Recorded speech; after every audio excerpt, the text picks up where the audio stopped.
Cette tourbière paraît à première vue sauvage et préservée, car il faut l'œil de l'experte pour deviner la profonde dégradation subie par cette zone humide.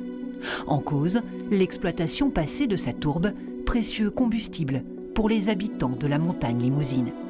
On a plusieurs atteintes qui ont eu lieu, notamment en fait du drainage, donc par le creusement de fossés de drainage, pour permettre en fait d'évacuer l'eau pour pouvoir exploiter la tourbe.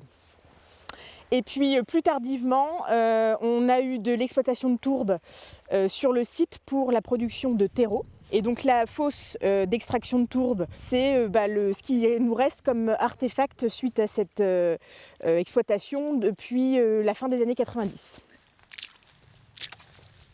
Spécialiste des zones humides, Sophie Catoire étudie cette tourbière depuis 5 ans. 6 hectares, dont la restauration a été confiée au Conservatoire des espaces naturels par la commune de Perlevade. Ces relevés sont formels, les drainages qui quadrillent le site assèchent la tourbière.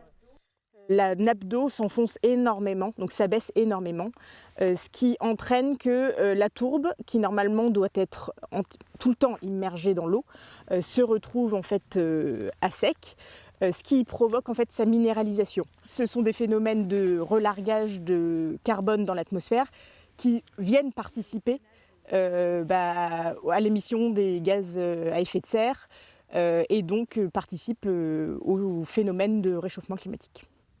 Pour stopper ces émissions, l'Agence de l'eau Loire-Bretagne et le Conseil régional de Nouvelle-Aquitaine ont débloqué une enveloppe de 220 000 €, le coût du diagnostic, des travaux et de leur suivi.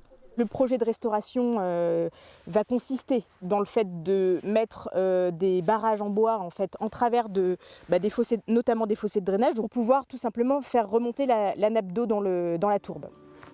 Début des travaux à l'automne pour rendre à la tourbière toutes ses fonctions écologiques, puits de carbone, réserve de biodiversité, d'eau potable, un investissement pour l'avenir et les générations futures.